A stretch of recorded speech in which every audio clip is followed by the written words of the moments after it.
I will go ahead and call our June 13th City of Longview Council meeting to order. First, I'd like to ask up Dr. Evan Doleve, who is going to lead us in our pledge and prayer. Thank you. Stand up. Will you join me in prayer? You, O God, are the God of all people, in all places, and in all times. We are thankful that Longview is a diverse and vibrant city that brings together the blending of different cultures, races, religious expressions, belief systems, and languages. All of these are coming together into a beautiful picture, a tapestry of love, a rainbow of grace, a true reflection of you. There are times, O Lord, when the chaos of this world is too much. There are times when we feel that evil is triumphing over good. In your divine mercy, send your Spirit to comfort our souls and to ease our anxiety and to remind us that you will never leave us nor forsake us. We remember those who struggle this day for the basics of life in our city, of food and water, of adequate shelter, from cooling from rising temperatures. We remember those who struggle to make ends meet day after day, week after week, month after month. Rise up, O God, leaders in your community, to respond to these needs with compassion and grace. Remind us of your call to place the needs of others above the needs of ourselves, to feed those who are hungry, to clothe those who are naked, to welcome the stranger, even if they don't think or even speak the same language as we do. May the decisions made in this chamber not reflect personal convictions or partisan politics, but what is best for the city of Longview, its citizens, and its visitors. Amen. May we seek your guidance now and then in days to come. Give success to the work of our hands. For we pray this in the name of Jesus Christ, the Holy One of God. Amen. Amen. Amen. Will you join me now in the Pledge of Allegiance?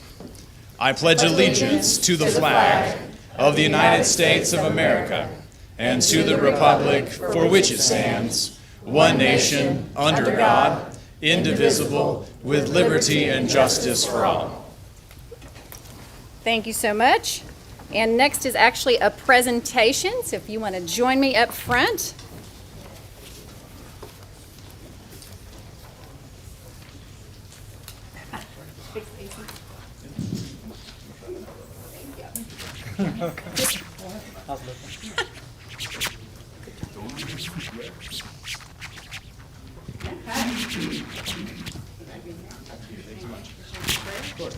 Today we are presenting the United Way with a proclamation declaring June 21st as United Way Day of Action here in the city of Longview.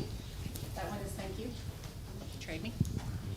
Whereas the Greater Longview United Way has requested that the mayor by proclamation recognize June 21st of 2024 as United Way Day of Action in the city of Longview, and whereas the Greater Longview United Way is a cornerstone of community service in our city, dedicated to harnessing the caring power of the community through supporting 31 essential programs and initiatives, and the Day of Action set for June 21st, 2024 embodies the spirit of unity and volunteerism that GLUE promotes by drawing together individuals, businesses, and community leaders to participate in projects that have a tangible impact on our city. And whereas I, Mayor, urge all citizens to participate in this event to demonstrate the power of community and the impact of collective effort. Now, therefore, I, Kristen Ishihara, do by the authority vested in me as Mayor of the City of Longview, do hereby proclaim June 21st, 2024 as United Way Day of Action in the City of Longview. Dr. Doleve, will you tell us how much the United Way raises and gives out in our community annually? So on average, we raise around $1 million to $1.1 million, and we currently are funding 31 programs. We hope to increase that this next year, and we have 7 initiatives that we fund also ourselves. Tell folks how they can sign up for this. Sure, you can go to etxcares.com. That's our volunteer website. Any nonprofit can post volunteer needs on that website, and also that's where you can find our Day of Action information, etxcares.com. 10 seconds or less. Anything else you want to say? Support your local United Way. Thank you. Thank you so much.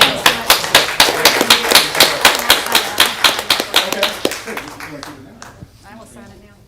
Now we can do it. Sorry. Sorry, forgot to sign it, new at this job. That's okay. Thank you. Want a picture?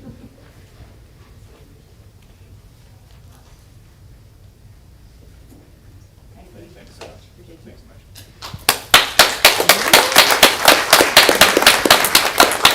much. Next, we have the presentation of a life-saving award. I would like to invite to come up with me Longview Police Department Officer Michael Bynum and his family, please, as well as Longview Fire Department employees.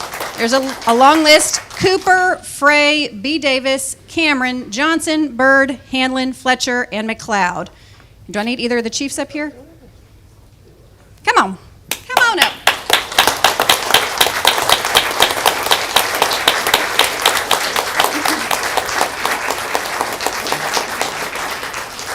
Stay up in front and you guys fill in the back. Come on up.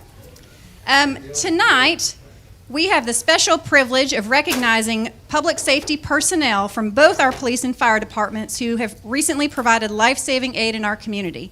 On April 8th, Longview Police Officer Michael Bynum responded to an accident at Loop 281 in East Monroe. Officer Bynum found the driver unconscious and unbreathing and began, with the help of another individual, to perform CPR. Fire units were dispatched to assist with the accident and helped remove the victim due to the difficult terrain. After the victim was removed from the hospital or from the accident, the fire took over patient care and transported the patient to a local hospital. Through exemplary coordination and swift action, this unified team demonstrated exceptional skill in mitigating the incident, which directly impacted a positive outcome for the patient. This commitment between both departments to this high degree of professionalism mirrors the city's expectation for delivery of our public service. We're very proud of your dad. You too? Yeah, so congratulations. Yeah.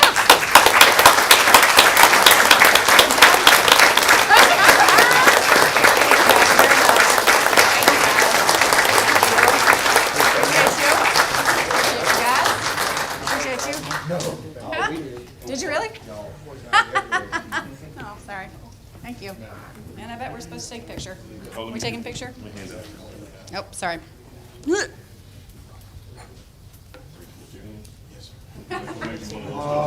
do you want? Oh. No, we'll come.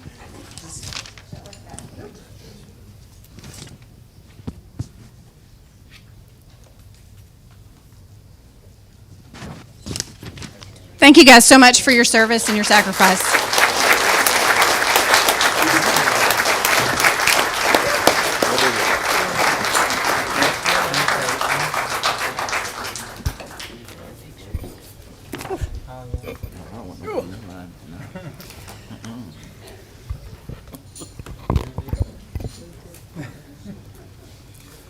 Next on our agenda is a department update regarding the discussion of unrestrained animals and the Animal Shelter Advisory Board meeting. Miss Bonnie Hubbard, please come on up.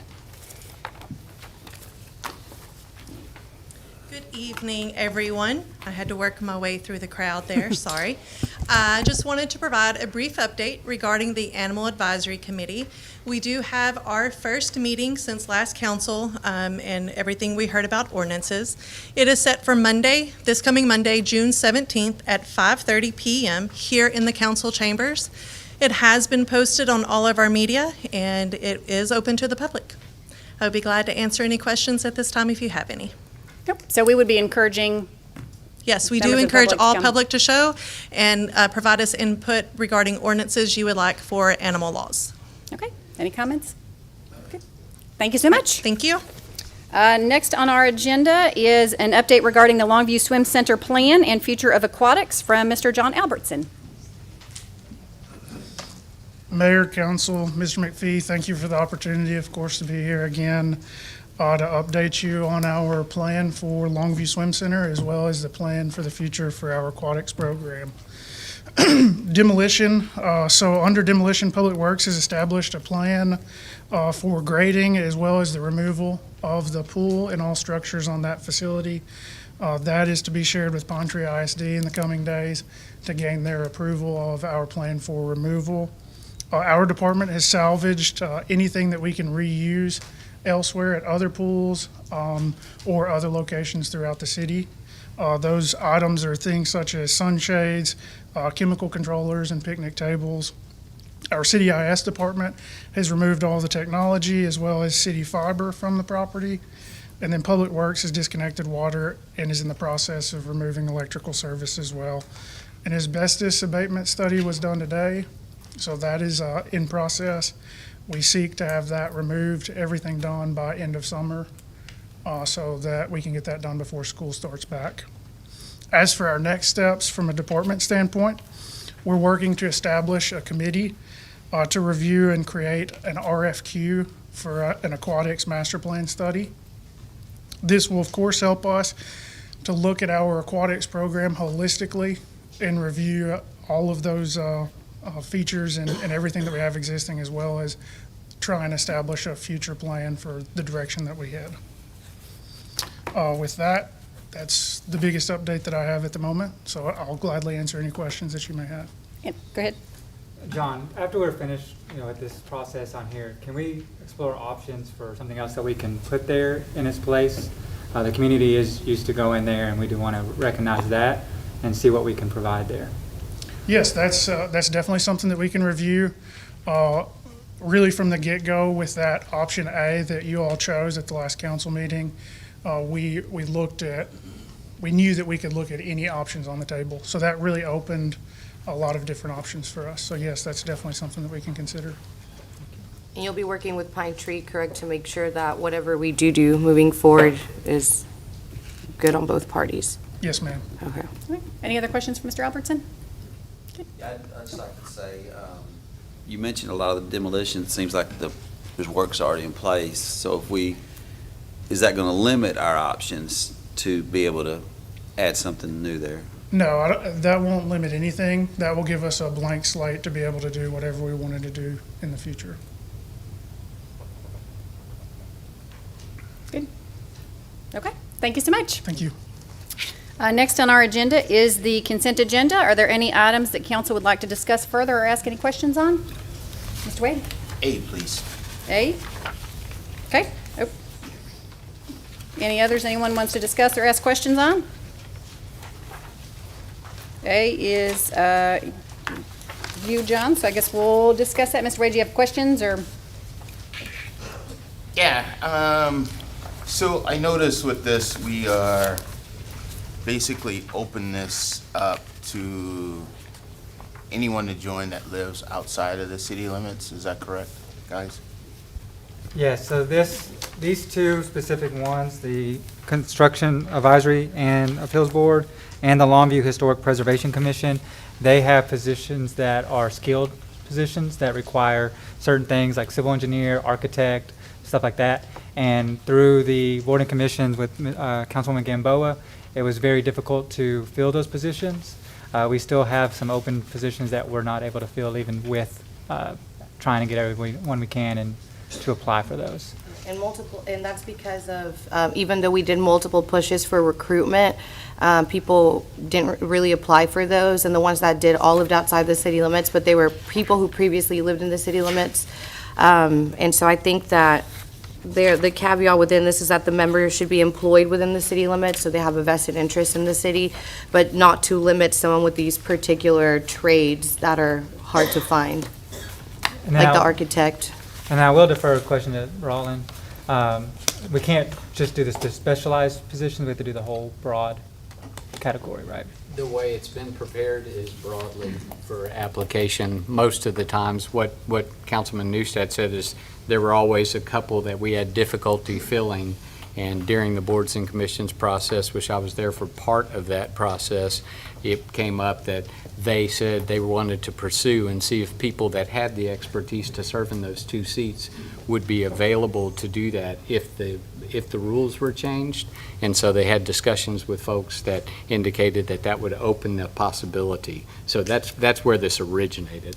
And then another comment on that is we are going to prioritize people that do live in the city.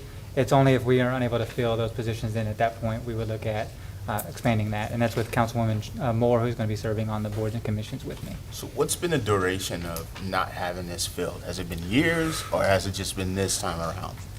That I cannot answer. It'd have to be maybe Mary Ann. Maybe Mary Ann would be able to tell. Yeah, I think I- it's been the last couple of years that Yeah. we've struggled with two of the positions on the. 2 I know years? that- 2 years. 2 years we've Thank had you. that Yeah. unfilled? I've Yeah. only been on boards and commission the 2 years, so, or the 1 year, actually, so. And I've been on it for 2 years, but it's been an issue since I was on it previously. And we just want to make sure that it's not solely people that are outside of the city limits of Longview that are serving on these types of boards. So- It's more just to open up the policy in case of a worst-case scenario, like as we are prioritizing. We prioritize anyone who lives in the city first for the ones that are designated. But for this, it would just be to open it up in the case that someone doesn't live in the city, like with these few that we're having a hard time filling, just to open it up so that it's not vacant. Because some of these positions are very important, like on the Historic Preservation Commission, like the architect/draftsman and things of that nature. Are these the only 2 boards that offer this type of exemption? These are the only 2, yeah, that have the skilled. So these are the only 2 out of all the boards Or and the planning and commissions we have? zoning does as well, but that They one, don't have them in there. oh, no, I guess they don't, but that one has a lot of But applicants. on so- planning and zoning, you do kind of prioritize towards people that do have experience in that area. But no, as far as I remember on this, these are the only 2 that actually have those skilled positions that are difficult to fill. Yeah, I What's just, the determination on difficult to feel? Like we exhaust all the options people internally? Yeah, we open that at a certain period for applications. The council has 2 that are appointed to review them and bring back appointment recommendations to council. And some of those that have specific things are hard to fill, and even though they might recruit, and this time I know we publicly requested additional applicants multiple times, we're just unsuccessful in I think we filling even some had a of them. campaign this time around. I think we Yeah. believe we requested a campaign, sort of, and so we had like a public campaign to try to get more people to apply for some of these, which was successful because we had an uptick in a lot of applications. It's just particularly these 2 are hard to fill, and I think it's just because they're so niche. my last 2 comments are, one, I would like to caution our council. I think our boards and commissions work because they are filled with people that live within the city limits, who have a special interest in their neighborhoods and in this town. And I would like for us to make sure that we don't end up in a situation where the majority of our boards are filled with people outside of the city limits, even those that we appreciate coming here to work, but still are not the ones that are the majority on those boards. And I don't know, like the years I've been on council, and you guys could probably help me with this as well, but I don't know, it seems like we're having a lot of ordinances every week as well in our council members. So a side note to it. Mr. McPhee, can you tell us how many of these actually require people to live within the city limits? Because I believe it's most of them. So this has not been a problem for the past few years, which has been my time involved in this. This has truly not been a problem except for these same positions that were the reason this was brought forward. I think to your point and to the questions that are brought up, I think one of the things that we could do is we could make sure and notate if there were board members that are serving on there that live outside the city limits, to call those to council's attention before you adopt them at the next go-round, so that the bumper guards that you truly have expressed that you would prefer council have, I think it's the impetus would be on that council appointments committee to point those out to you. It's my understanding everybody else that's on the boards and commissions lives within the city, unless it is a couple of specialized boards where the people that those boards serve a broader area than, and that's in particular, we don't talk about it a lot, our housing services a greater Longview area, and so representation from some of those areas that we represent, because those folks don't have housing departments. That is another option that we use, people from outside the city limits. But I think, to your point, to maintain some clarity on who is beyond the city limits, we certainly, in the next round, if council chooses to adopt this, we can draw attention to that, so there's a conscious expression of how many people from outside of the city are on those boards and commissions. Yeah. Thank you, Mayor. Sure, sure. Any other comments or discussion? Okay. Is there a motion to approve the consent agenda? I move to. A second. Thank you. All in favor, please say aye. Aye. Any opposed? Consent agenda is approved. I believe on our first action item, yep, I'm sorry, we skipped over citizen comments. Oh. Do you have any? your good question. Sorry, I do Mayor. not We did. actually have any citizen comments Oh, for okay. that, but thank you. No citizen comments? For the public hearing, we have Oh, lots. okay. Good point. Before the consent agenda, citizen comment is open. All of you that have signed up to speak at the public hearing for planning and zoning will be called up at that time. I do not have any citizen comment cards, correct? Thank you. For this action item, I believe Councilwoman Gamboa has a legal conflict of interest, and we will allow her to leave before we start consideration. For this action item, Kevin Chumley, to consider a resolution awarding a contract in the amount of $440,600 and authorizing the city manager to execute any necessary documents for the construction of the Longview Exhibit Center re-roof project. Mr. Chumley, thank you. Good afternoon, Council and Mayor and Mr. McPhee. This item is for the Exhibit Hall Mod Cob roof. It's approximately 31,000 square feet. We received 10 bids for the project. We are recommending award to the low bidder Roof Care, Inc. In the amount of $440,600. I'd be happy to answer any other questions. Any questions for Mr. Chumley? How many bids were there? There were 10 bids. What was the highest and what was the lowest? We know what the lowest was. What was the highest? The highest was $854,000. What was next to this? The The next one 440. is $495,000, the second low. So there's about a $45,000 difference. Yes, sir. Any other? Can you explain the bid process, how that works? Sure, yes. We receive sealed bids, so those bids are issued at a certain time, and they are opened at a time that's stated in the documents. So, for example, we get the bids at 2 p.m., and then they're all opened in a public forum. And then are we legally required to accept a specific bid? And then we are legally required to accept the low bid. Right. So as to avoid favoritism or other things. That's correct. Correct. Any other questions for Mr. Chumley? If not, can I have a motion to approve this action item? Move to approve. A second? Second. Second. All in favor, please say aye. Aye. Any opposed? Motion is approved. If you would please grab Ms. Gamboa. I think Roland's getting her.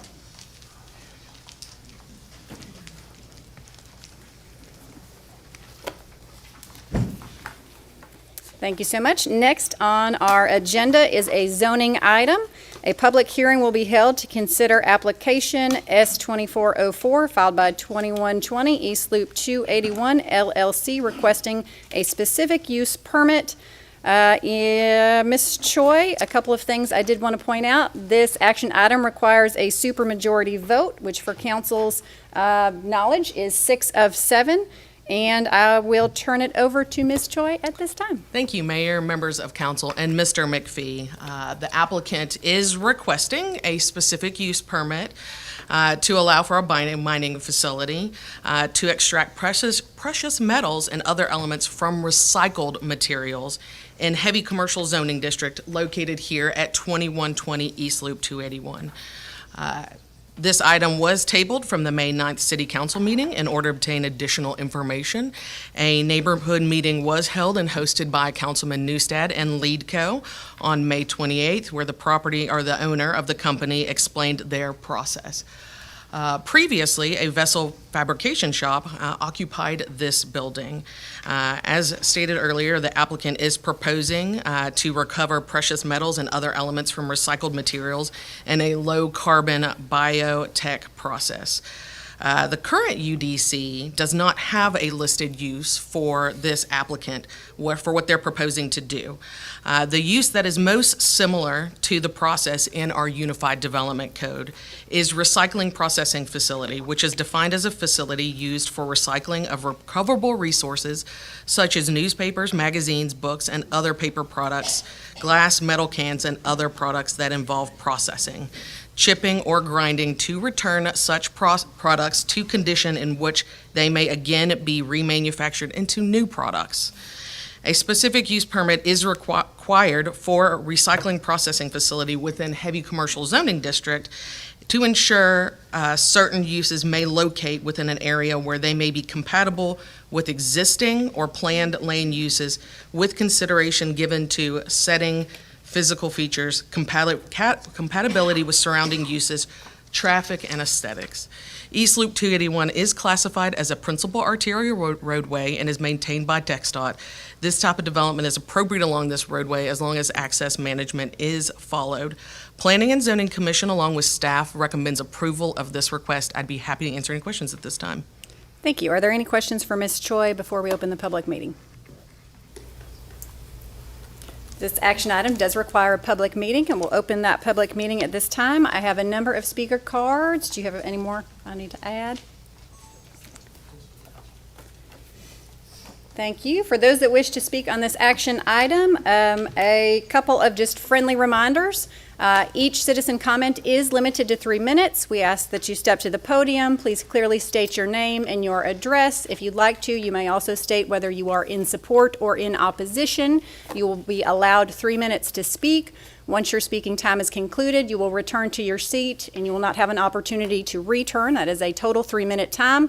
We do ask to maintain decorum, that we not hoot, holler, mumble, talk amongst yourselves, so that we can, of course, be sure everyone can be heard. We're thrilled to have a full chamber again this evening. So glad that you guys are engaged and paying attention, and we love having your comments, so thank you for being here. I will start our public hearing comments. Wayne Mansfield is our first public speaker, and we do have people in the overflow, so we'll give everybody a minute and make sure that they're able to make it in. Turn up the PH system. Can it be turned up louder?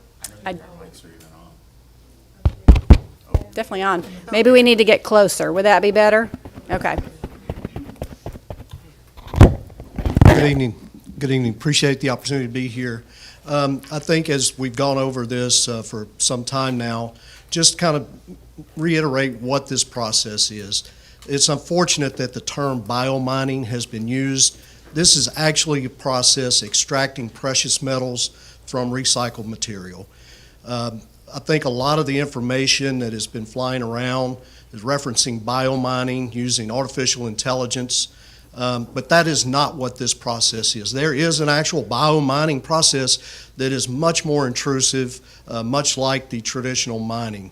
That is not what this process is. It's very high tech. It fits in with our strategic plan of recruiting high-tech companies to Longview and providing high-skilled jobs. Brings in the circuit boards, grinds them into a soft powder, and it runs through a process using very diluted sulfuric acid, using hydrogen peroxide. The waste product is gypsum, or basically chalk, and the water that is used in the process is recycled back through and not emptied into the city's wastewater. All of the chemicals that are used, the 2 chemicals that are used, are double contained, very stringent safety requirements. This is a very good project for Longview. One thing to point out too is, we turn down opportunities because they're not good fits for Longview. So it's not like we're just recruiting every project that we see that runs across our desk. There have been a number of projects that just did not fit, such as tire recycling, very low wage jobs. It's not a very good use of resources to recruit those types of companies that will not work here. This one does. So I guess at this time, I'll be happy to answer any questions. Are there any questions for Mr. Mansfield?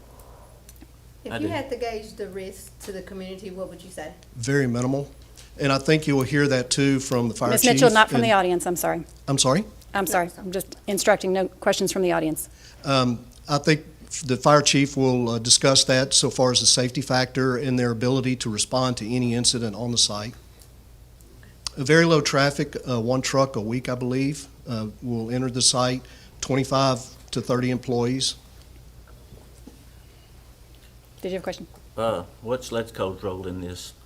We are the one that helps recruit the company to Longview. I mean money-wise. We have not come to that determination yet because we have not been determined as a final site. All right, Thank you, Mr. Mansfield. Yes, ma'am. Next on my speaker cards, I have, oh, I'm sorry. I just had a quick Oh, I'm sorry, Derek.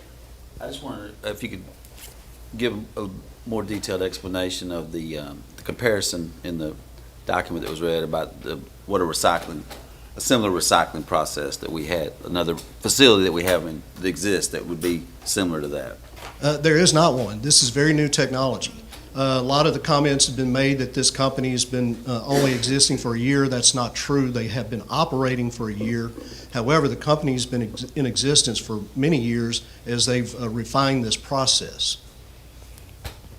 Thank you. And this is a trademarked process, right? Which is why also a lot of the physical structures of the building weren't disclosed at first. And can you tell us sort of about what transpired during that city hall that was had in regards to why this would be a benefit to Longview in regards to its environmental friendliness? Yeah, because it's removing waste material from landfills, and it's a circular economy, much like the Eastman project that that was recently approved. The materials will no longer go into the landfill. It's reducing the carbon footprint, and the metals that are being extracted are sold back to the technology industry. And then the waste product, the gypsum, is sold to the construction industry. Thank you. Thank you. My next speaker card is, I think it's Shanda, not Chandra Mitchell. Ms. Mitchell?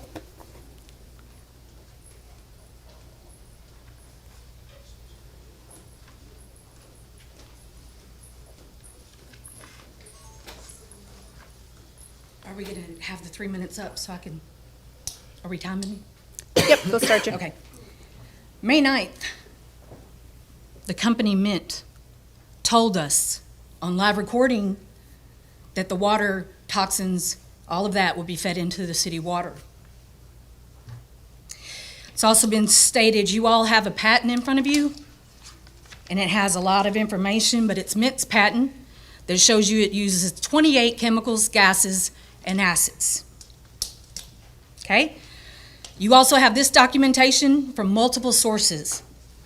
And it states, if you look at it, that all of these metals that are caused by it, come out from the dust, have been detected in recycling facilities in the surrounding environment, posing a significant risk to children, infants, and pregnant women and our most vulnerable. Look at the map. Daycare, 2 schools.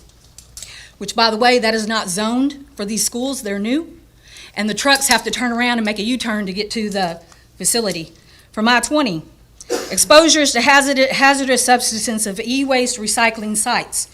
Doesn't matter what kind of technology they're using, they still have to use the same chemicals. You will have a chemical reaction. I have tons of data showing how deadly this is to the ecosystem, to the children. It has it all broke down for all of you to read. Every piece of it, not from an AI. The dismantling, shredding, grinding, crushing of recycling process e-waste exposes contaminants like cyanide and other strong leaching acids to the environment, which can cause health risks like carcinogens, which we have the CEO of Mint told us in the town meeting there would be no carcinogens used, there would be no acid, there was only 2 chemicals used and they were non-toxic. It's on recording. So we have, which can cause health risks, abnormal reproduction development, impaired thyroid, lung, goes on and on. I think I've said enough. I think the community's voice has been heard. It's your choice. It's your choice now. Is this a legacy you want to leave for Longview, that you were the ones that opened the door? Do we want another Camp Lejeune? Do we want a Flint, Michigan? I didn't see a clear sky till I moved to Texas when I was in 3rd grade. You want to kill the cattle that's less than 3 blocks away? The farms, the farmers, the children? You're the gatekeepers. It's your choice now. You got the right information. Thank you, Ms. Mitchell.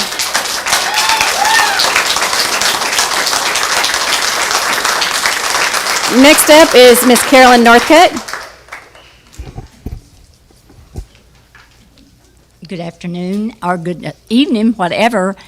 I'm Carolyn Northcutt, and I'm here basically representing Brother Charles Hunt. He's out of town, and he asked me if I would bring the petitions, which I gave earlier.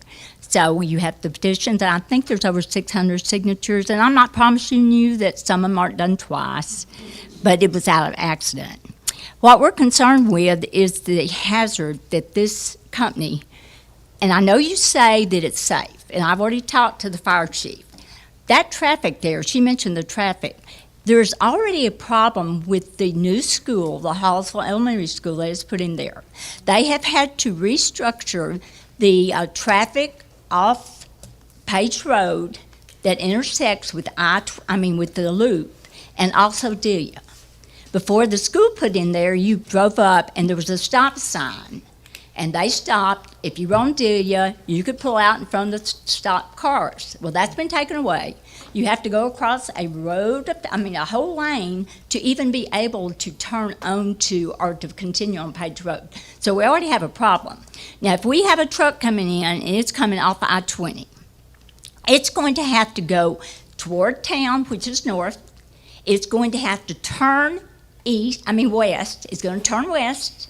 It's going to have to make a U-turn to turn back to go south to get to this facility. Now, there's a lot of things that can happen in that U-turn, and it's already a danger there anyway. So that's one concern I have. Another concern is the toxicity. If there's anything toxic, we have deep well water. We live within 2 miles of that facility. Now, I'm talking about my family. There are 5 generations of Northcotes that have lived exactly where we are. And we have cows, and everybody in here who knows me knows I don't like them. But we have cows, we have all kinds of things, and we get deep well water.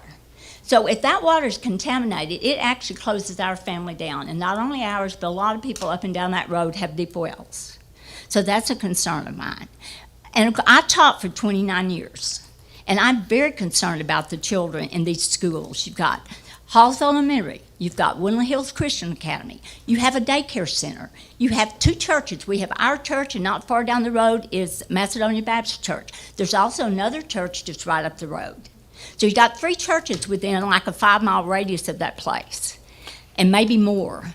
So I'm concerned about the people, the actual people, the children, that are going to be going to and from these facilities. Are going to be near these facilities. And I've been told that a certain person in this particular room said that they could not sleep at night if they thought they were putting a child in danger. Well, why? Am I about out? You're out. I just wanted to say, why risk bringing something in that we know could be a danger if we can not pass this permit? If we don't pass it, then we don't have to worry about it. There would be 100% guarantee that it cannot harm any of the citizens or the students or the people that live in that vicinity. Thank you, Ms. Northcote. Next up is James Minton.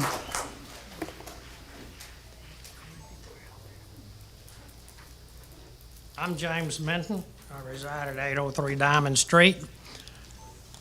Wayne Mansfield, LEDCO president, was quoted as saying there are only 2 chemicals that are used, hydrogen peroxide, which is in everybody's house. I'm sure everybody has hydrogen peroxide at home, and sulfuric acid, end of quote. Also, Mansfield, along with LEDCO Vice President Heather Malone, both stated May 29th, 2024, the council meeting, that there would be no air and water permits. Folks, that is not correct. I've reversed 3 U.S. patents to mint mining.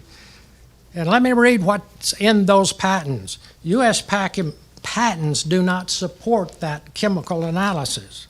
There are 28 different chemicals listed in the patent. Sulfuric acid, 98%. Up to 98% concentration. Nitric, 70%. Hydrochloric acid, hydrogen peroxide, up to 50%. Household hydrogen peroxide is 3%. Thiocyanide, aqueous solution. Cyanide and pure cyanide is listed. Cyanide base is aqueous solution. Halogen base, aqueous solutions. Chlorine and chlorine gas, that's dangerous, folks. Inhalation will kill you. Acetic acid and chlorine, that's not good. Hydrochloric acid and peroxide, ammonia carbonate, acetic sulfate, tetrachloric acid, oh, that's a big one. Calcium hydrochloride, sodium cyanide, iodine, copper chloride, sodium tetrate, chloric acid. The patent solutions have to have acids in it to make it work. And they don't have to have the chemicals that's specified in the patent. They can go outside and use other chemicals. There's a statement within the patent that says, the separating steps important for a number of reasons. The separating steps remove the metal microorganisms, therefore the metal from other components of the pregnant solution. The other components in the pregnant solution can be toxic and corrosive, cyanide and acids. That's in the patent, folks. As you can see, this is about as green as a Louisiana swamp in August. Okay? This is the only green that the city is looking at. They want to fill their debt-ridden coffers to pay for the debt. And they're willing to sacrifice neighborhoods, schools, daycares, churches, and ram this thing through at the expense of the public. Thank you, Mr. Minton. Next up is Bobby Clark.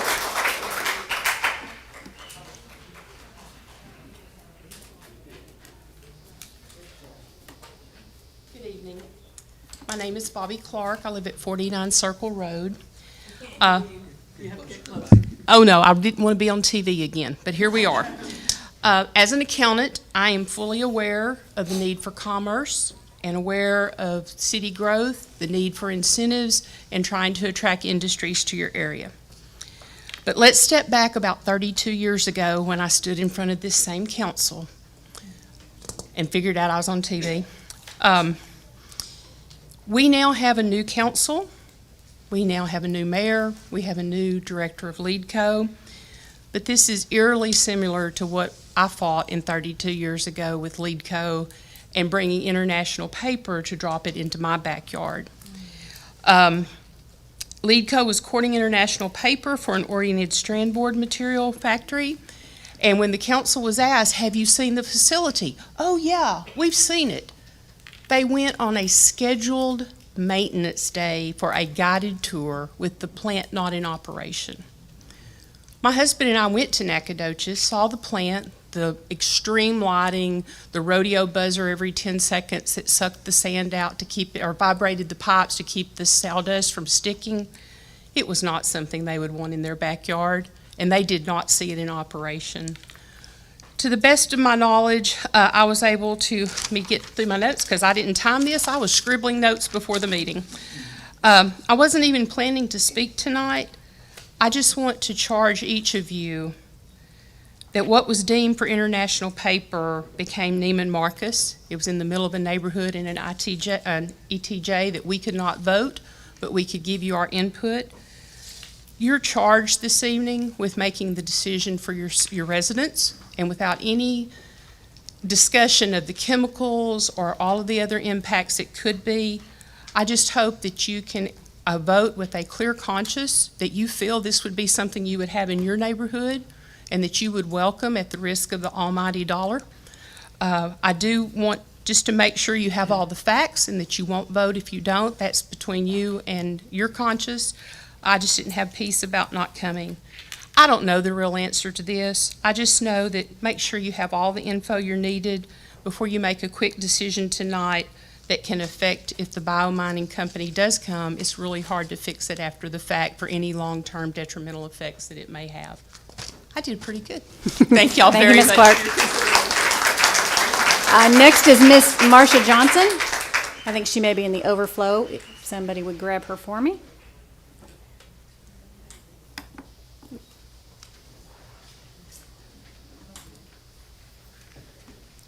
Good afternoon. I hate speaking, but I'm a byproduct of Flint, Michigan. I was born and raised there. And I, in good conscience, as a citizen here, could not sit by the side and not say anything. To not put out a word of caution, and to know that Longview has one dominant water source, and for this city, it would be a true detriment for contaminants, air or water, to affect our city and our well-being of our lifestyles. You only know of Flint, Michigan from the last 10 years that they're telling you it was contaminant. I stand before you 60-plus years old, and I can tell you this contamination started when I was a child already. Products that are in the air you cannot see until you have already partaked of them. You can eat it, you can drink it, and you can breathe it. And these types of chemicals is what biochemistry is about. I don't even know if the city of Longview has a plan of action for biohazard response. We live with Texas Eastman. I'm from the South Side. And we live with Texas Eastman going off with sirens and alarms, and we never hear anything on the news about what happened there. There's nothing to calm us at night to know that our children are actually going to make it through the night. That we're not going to get a knock at the door saying that we need to abandon our homes because there's been some kind of major leak or a gas leak, or it's too late for us to even respond. And I want you, as our city representatives, to really think about the detriment that this, we all want new business here, but it can be a detriment to us. And all positives, if there's a negative to it, it has to be weighed. It has to really be looked at carefully, because without the people here, you don't have anything. You don't even have a city that's invitable for somebody wanting to come. I can't tell you the detours, not only from around Flint, Michigan, but all the cities around it, because they are affected by the water system. Thank you for your time. Thank you, Ms. Johnson. Next I have Edgar Ayala. I said that, Ayala. Got it the third time. You're good. I'll let you do mine. No. Ishihara? Oh, well, you win. You spoke at my church a few years ago. That better not count against me. My name is Edgar Ayala. I'm resident at 907 Woodridge Circle.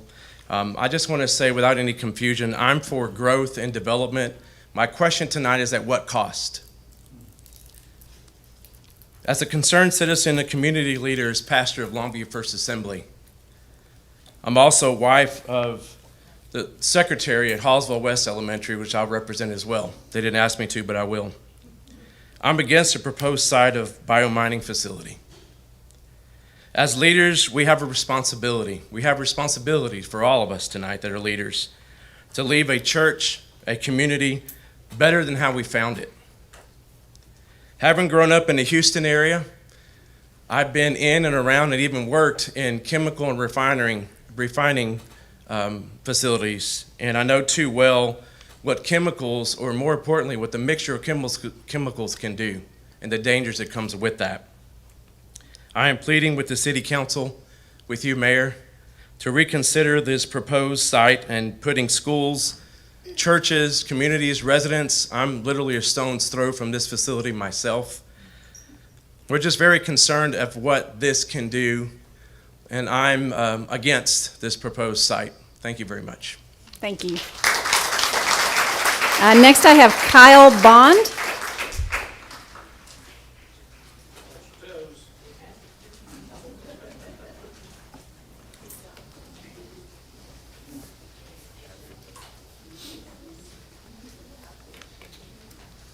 Mayor Ishihara, councilman members, I'm Kyle Bond. I'm Lieutenant Colonel, U.S. Air Force, retired.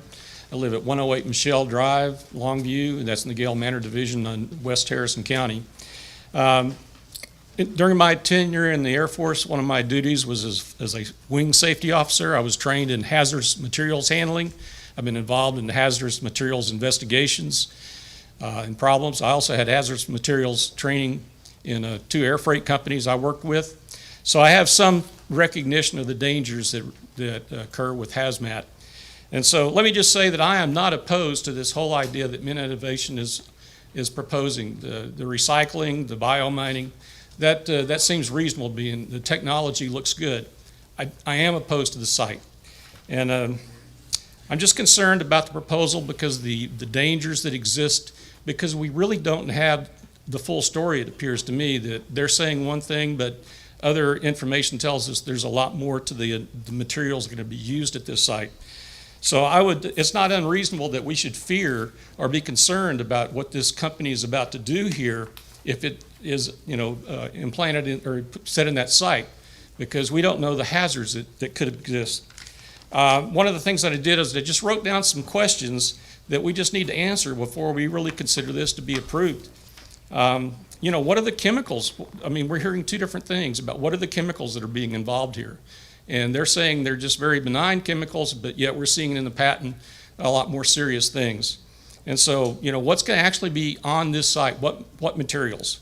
What's the volume and frequency of the hazmat deliveries to this operation? What's the method of waste removal? They're going to evidently have a lot of residue that has to be removed. Where does that go? What modifications will we have to make to the site for the storage, transfer, and handling of materials? Obviously, I've seen the pictures of their site in Sydney. It's a large operation. I don't know what ability they're going to have to expand this operation here at this particular site. What modifications will be required to ensure that spillage and leakage can be contained, and the extent it's going to be needed for fire suppression if there are chemicals that could be flammable. Who will be responsible for disaster response? This is Harrison County, but it's also City of Longview. What are the capabilities of the agencies around this area to respond? I realize we have probably some sophisticated stuff that involves the chemical plant, but at the same time, this is a critical area because of the schools and the residences and so forth. And so we need an immediate response capability. We don't really know what that is. Evidently, the fire chief has seen this proposal, but I'd like to know what he has to say about it. What is the capability of the Longview Fire Department to deal with the chemicals that are going to be introduced there? Okay, thank you. Thank you, Mr. Bond. Next is John Youngberg.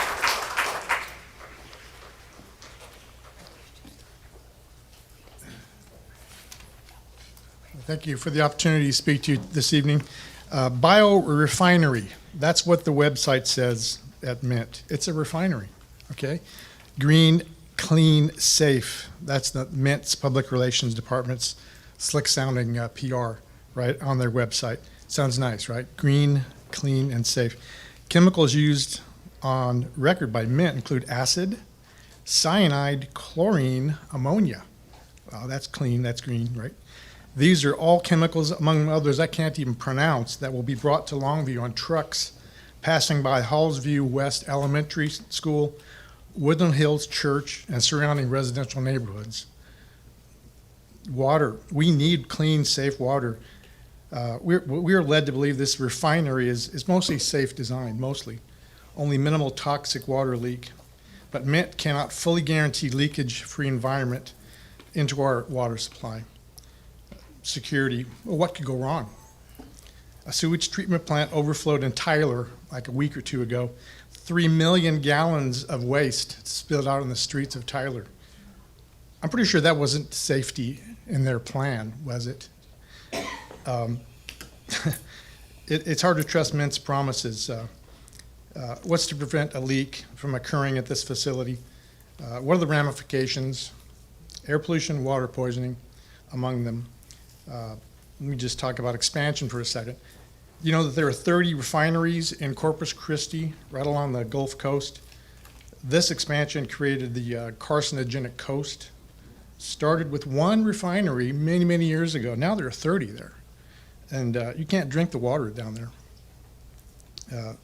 What's going to follow in Longview after a potential Mint installation? How long before expansion to 30 recycling facilities are built here in Longview? Once you open that door, it's all downhill. How will this refinery affect the property values of homes, businesses, and churches in the area? The impact will be a very negative one. And one final word, oncology is another word that comes to mind. It's a scary word for cancer. Have you or one of your loved ones ever had an appointment with an oncologist? I have. It's not fun.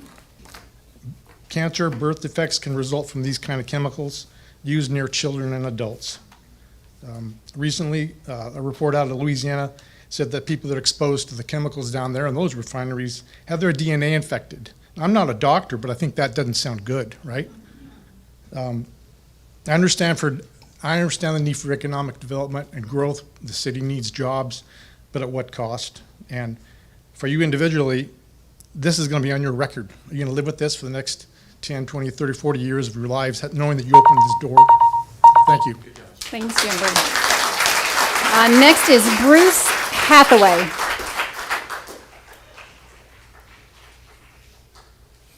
Good evening. Thank you for the privilege of speaking tonight. My name is Bruce Hathaway. I live at 2201 Horseshoe Lane, apartment 204. I'm a retired chemistry professor. I taught for 28 years at Southeast Missouri State University and then taught for the last 12 years at LaTourneau University, retiring 2 years ago. My wife and I chose to remain in Longview because we love the community. I could talk all about electronic devices, had a prepared statement. I'm going to leave that out other than to say that we get 90% of our rare earth elements from China. And so anything we can do to recover our rare earth elements that are found in cell phones and computers and so forth is really important. So this technology is a good thing to do. I heard about the Men Innovation proposal to build a facility here in Longview in the newspaper and on TV. I followed the coverage. I began researching the company, researching biomining, however you want to call it in general. Biomining's been around for about 50 years in terms of recovering metal, so it's not a new process overall. Using it to recover metals from electronic equipment has been studied over 20 years. So again, it's not a new idea. I've read a number of articles in the scientific literature. Laboratories around the world, including NASA, are looking at this technology to recover these metals. The technology Men Innovations proposes to use builds on that 50 years of research. It's not just a flash in the pan. The proposed technology, we don't know all about it, but it appears to be safe. To say one thing about patents, patents are written incredibly broadly.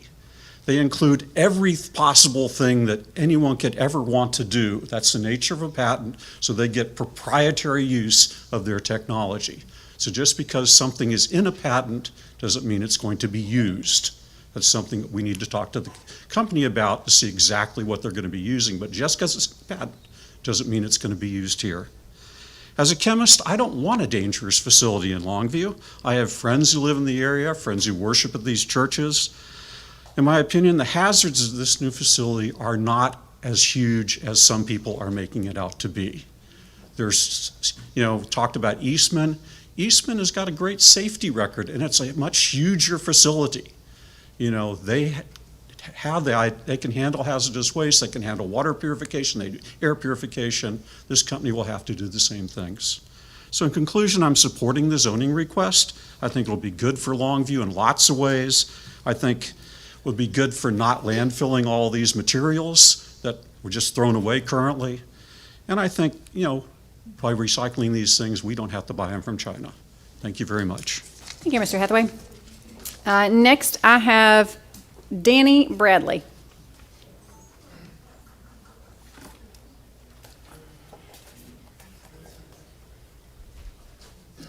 Good evening, Mayor and Council.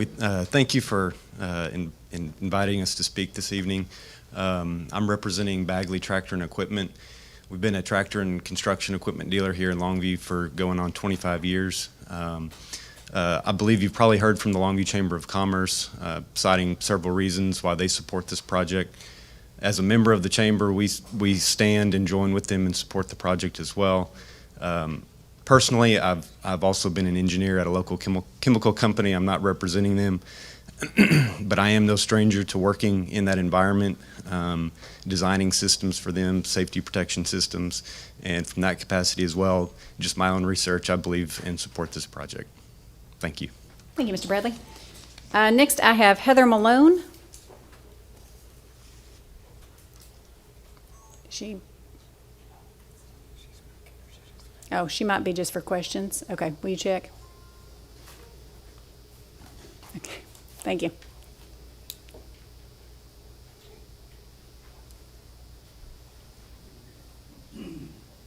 Mayor, Council, thank you for having me. Heather Malone, Vice President for Longview Economic Development Corporation. I believe Wayne gave a great overview of the company and our relationship with them and our process in bringing industry here to Longview. I would like to point out one thing for sure is that regardless of whether or not the SUP is approved today, they will be required to receive permitting as necessary for their whole process. So this is not taking any of that away. So that's the main thing I wanted to share. And I obviously am in support of the project. Did you have a question? Yeah, can you explain what the next step would be? And after this, you said there'll be a next step? Yes, so technically, the next step would be them choosing us as the preferred site. So we're still in a competitive role. Should they choose us as a site, they'll have to negotiate their lease with the property owner. Should that process go well, we would then go forward with all of their permitting requirements. We've met with all of the city departments that would require oversight over any of the process. They have provided, I guess, wastewater analysis from their current plant for them to review to see, where that falls within current requirements. So far, everything looks to be well within limits. However, that does not restrict them from having to pursue further reporting once they are in operation. In addition to that, they will have to go before TCEQ for permitting. So their development permits will be required. So all of that will still continue to happen regardless. We're not trying to, dismiss them from any requirements for this project. Thank you, Ms. Malone. Yes. So the patent they're talking about is broad, and it has a lot of listed chemicals, as they stated. Can you please tell us what chemicals will be used at this facility? And so, based on the conversations with the company, they have listed the sulfuric acid, which is diluted, and the hydrogen peroxide as the main components for this process. I've reviewed the patent, and as mentioned before, it outlines every possible or potential chemical formula and able to do the process that they're claiming as their own. It doesn't mean that they're using all of those processes at their facilities. So the best way I can relate a patent would be, let's say someone's getting a patent for a latte and it's coffee and it's milk. They're also going to include oat milk and almond milk and protein milk and whole milk and all of the other combinations that would still make up a latte, because if someone takes their technology and tweaks one little thing, they still want credit for that. So in the patent, it explains all the different experiments that they've done with all the different chemical processes. It doesn't necessarily say they're using all of those chemicals in their process. But it's not saying that they're not going to use those chemicals in their process. Well, is what we're, because that's what they want to know. No, so the patent is not necessarily what Mint is using at the plant. It's saying that they own that technology.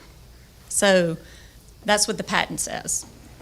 It's not outlining this is what we're doing at the plant. But the Mint CEO came to a public meeting here in Longview and said, this is what we're doing at the plant. Yes, which is the sulfuric acid and the hydrogen peroxide process that we've been talking about. And so if they change that, will we be notified? How does that work? They would be required to, again, meet all of the regulations by the regulatory bodies that are already established and in place. I think Ms. Gambo has a question. Can you go over the importance of the actual breaking down of these precious materials and why that's important environmentally and what they would be reused for and why this hasn't been done before? But to my understanding, we would be the first facility that would be doing this, but what is the environmental importance of that?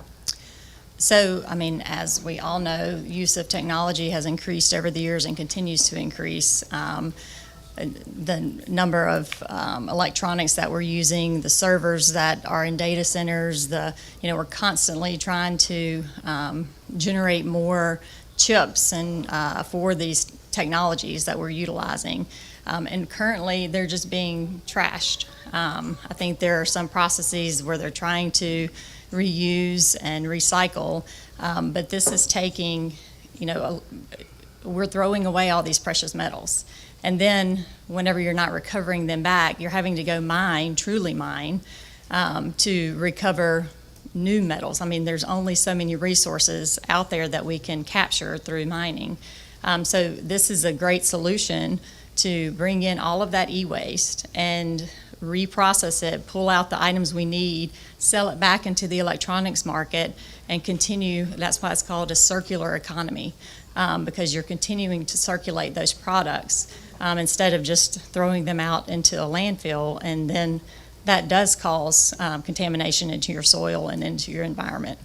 Okay. And that helps solve an issue, right? Because China is no longer taking our waste regardless, so America has to figure out a way to solve that waste problem, and this would hypothetically be a good solution. I will ask the audience to please be quiet. This is going to be a professional forum. If you need to say something and have not completed a speaker card, you may fill one out. You may have an opportunity to come speak, but this will be a professional civil discussion, and if you need to speak, you need to leave the room to do so, please. I'm sorry, go ahead. No worries. So I just wanted to, I guess the reason I'm asking these questions is I know there's a lot of public fear because a news outlet out there falsely stated that this is biomining, but I think through every avenue possible, we've tried describing that this is not biomining, this is biorecycling. And so I guess what I'm trying to get you to do is point out the differences in both of those and why, although we have not necessarily seen this done multiple times, this is environmentally friendly, but this is a good way to capture precious metals, like you said, that are not infinite resources, but they're finite. And as Americans, as Texans, as citizens of this world, and as leaders, we have to find sound solutions to current problems. And one of those problems that we're having is China's no longer taking our waste, so it's up to America and cities, rural cities, to come up with their own processes. So essentially, this foreign entity is coming in, is potentially going to use us as a site, and we're going to have a key process in having a hand in high-tech recycling that is not only using other regular resources to break down these materials, but it's also been double contained. And then there's, for worst case scenario, there's a plant there, a water plant, so that they can also help with the filtration process. And then I would also, for point of information, just like to call Chief Steelman to come up to answer some of the other questions people had in regards to the mitigation process in the case there were an emergency. Okay. I think let's finish questions with Ms. Malone, and then I have one more speaker card left. Oh, no, I'm sorry, I have two more speaker cards left. That's a lie.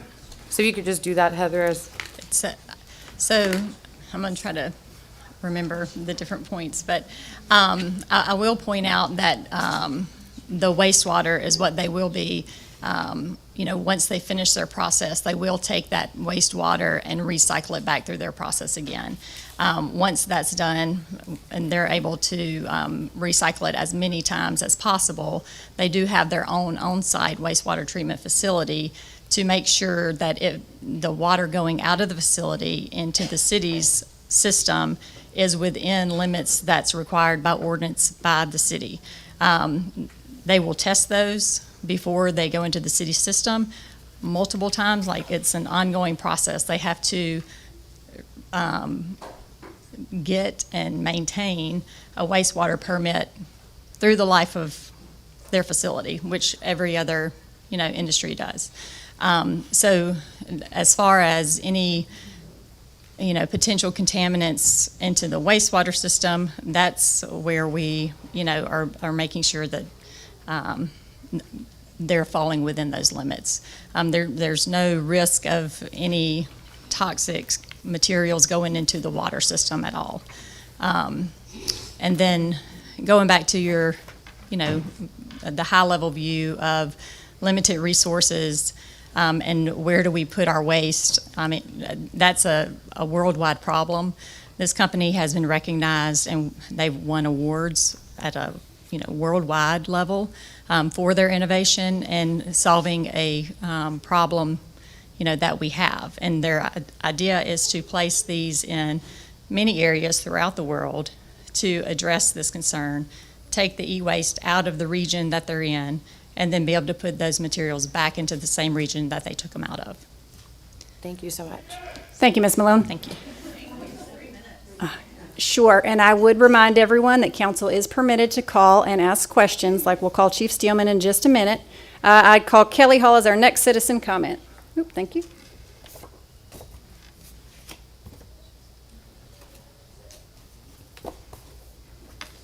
Yep, she's coming. Thank you.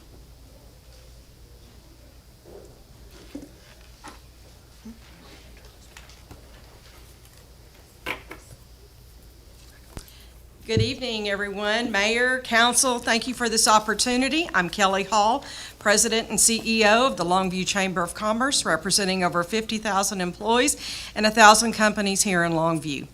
We are in support of this project. I would like to applaud Wayne and his team for doing their due diligence.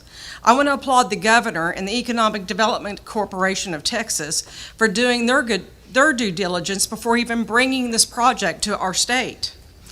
They contacted LECO.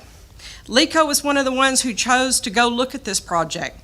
They vetted the project with TCEQ. They vetted this project with our own city officials who have the gifts and the talents to look at the permitting processes that are needed. And if they're in support of this, I don't see what the big deal is. I respect everyone's opinion in this room. I also believe in the professionalism of those people who have been educated in this fine state, who work for our state, who work for our city, to do the best thing. This is about doing what's best for the overall community. It's not about being right. It's about doing what's right. And that's what I'm encouraging you, City Council. Do what is right for the legacy and the future generations to come. Thank you. Thank you, Ms. Hall. Next up, I have Sheila Youngberg.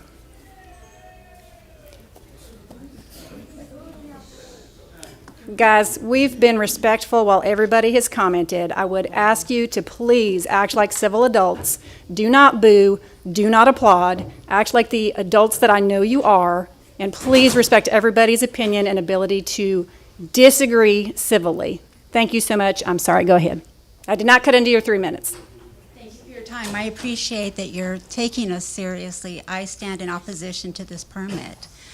I'm just appalled by everyone that's for it. What I'm hearing is a lot of condescension, that we're just a bunch of country bumpkins that think that you're making a latte. This is not a latte. We're talking about dangerous chemicals that we live by. We worked hard to buy our homes and to keep up our lawns and to pay our taxes. We don't live in mom and daddy's home. We don't live out in the outskirts of Longview where you're not going to be feeling the effects if there's a problem. Nothing is 100% fail-safe. Okay, nothing is. So when you have someone come up here and say, there's no safety problem at all. And by the way, China's not taking our waste anymore, so let's send it all to Longview, Texas. They don't care. They're a bunch of country bumpkins. How dare you? And sir, I thought at the last meeting you said you would have to recuse yourself. So how does that cut into the majority vote? Now, I am mad, and I didn't have anything planned. I mean, we've got educated. I'm a retired lawyer. My husband's a retired engineer. We've got Air Force people. We're not stupid. We know what you're doing. Somebody's making a lot of money on this. It's probably the ones with the silly grins on their faces standing behind me. So please just think about us. Please think about us. Who's going to think about us if you don't? We trust you to make the right decision, and this facility is not the right facility for Longview. We don't want to become the nation's toilet, and that's what we're on the road to become. Thank you. Thank you, Ms. Youngberg. Next, I have Ian McGonigal. Ian McGonigal. I think I'm close.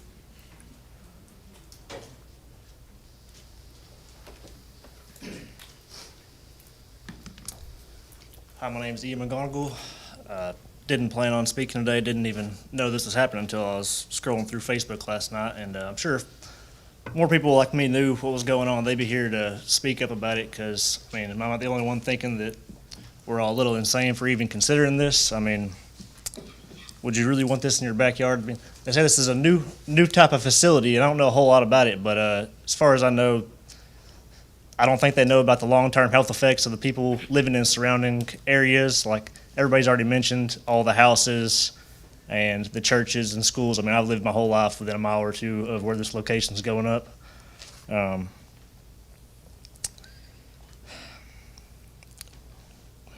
Would y'all really want this in your backyard? I really don't think so.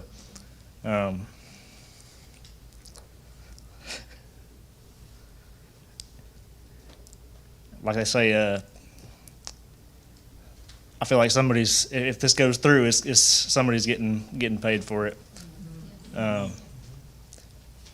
They say it'll bring 30 jobs. What's the population of Longview? Is it really worth it for 30 jobs? I mean, who would really even want to work there, to be honest?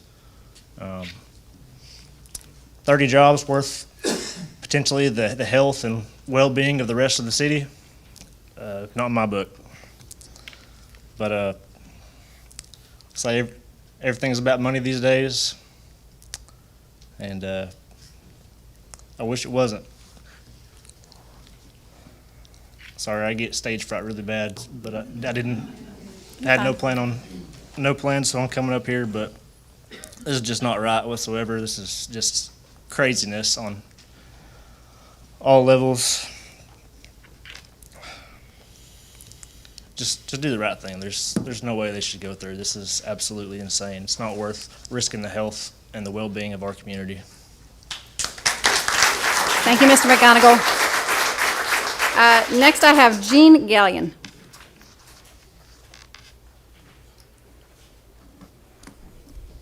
Mayor, Council, Rawlin, have you passed that paperwork out? Yes.